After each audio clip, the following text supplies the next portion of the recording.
Hi, my name is Jason Huett. I'm the founder of Collaborative Commercial, a commercial real estate and business brokering firm located in Madison, Wisconsin. Thanks for joining me today. I am going to talk about sales and marketing. If you've seen my other content or videos or blog, you know that I love talking about these two. And so today, what I want to do is kind of explain the difference. And if you're a commercial property owner or you're looking for tenants, why it's important to have both sales and marketing involved in the process of either finding a buyer or finding a tenant.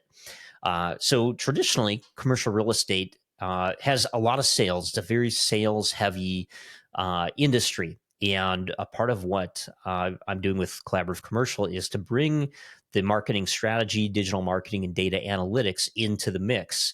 And here's why.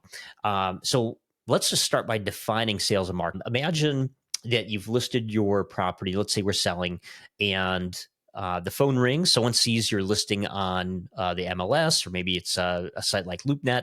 The phone rings, and you pick it up. Okay, so from the point that that phone rings and you pick it up, that is sales. So what we're doing is we're taking someone that's already interested and moving them to the next stage of the process. On the flip side, marketing starts much, much earlier in the process. So, marketing starts with awareness. How do we drive awareness to large groups of people, also known as demand generation in marketing?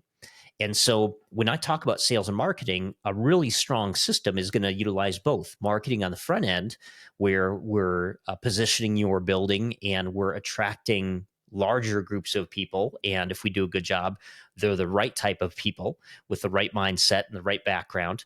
And then as that prospect becomes more interested, that's where the handoff happens between marketing and sales. Sales takes it from the point where we have someone that's interested. So, as you might imagine, for commercial properties, kind of the way the system has traditionally worked is you list a property online, and then the real estate agent or broker kind of waits for a response from that listing. And it's pretty effective. One of the downsides, though, of the online brokering websites and the MLS is it is a passive activity. So once that listing goes live, two things are happening. One is we're waiting for someone to show interest, to raise their hand and say, hey, I might want to purchase your property or lease your property.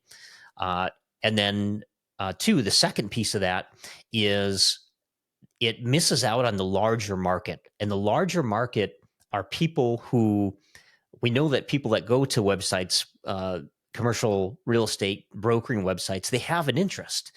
But in any industry across the board, the people who are typically, we say in market, they're shopping for something, is a very small percentage, as small as 10%.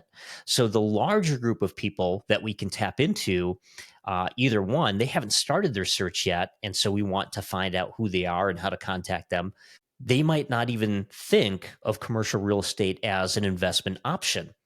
And so that larger group, 90%, maybe a little more, maybe a little bit less, is really the group of people that holds the most magic. And so think of it this way: is what's our goal if we're selling a commercial property, or maybe you're selling a business, or you just need a tenant? The goal is always the same, and that is you have a price in mind and you want to maintain that price. And so for that reason, how do we maintain price? How do we not have to negotiate on price? Well, it really comes down to the demand, supply and demand. If you have more people that are looking for a specific property, there it would make sense that there's going to be more offers that come in, and the quality of those offers should be better.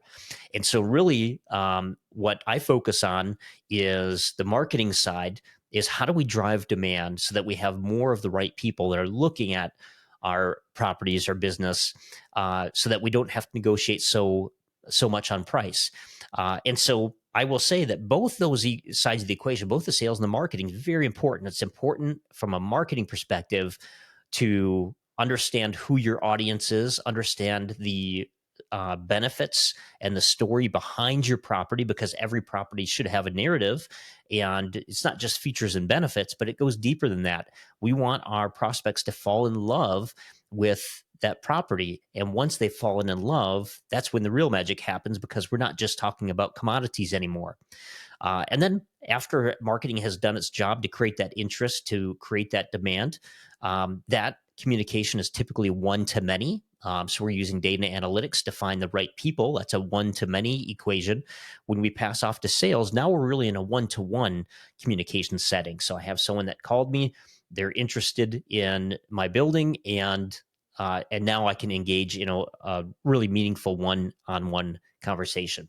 So that, in a nutshell, is the difference between sales and marketing. And you'll hear, there's a lot of marketing people that will say, "Yeah, I also do sales," and there's a lot of salespeople that say, "Oh, I know marketing," but they're distinct and they require a different mindset and a different skill set to execute on effectively. All right. So that's it. If you have questions, feel free to send them, jason@collaborativecommercial.com, or check us out online, collaborativecommercial.com. Thanks for taking a listen. Take care.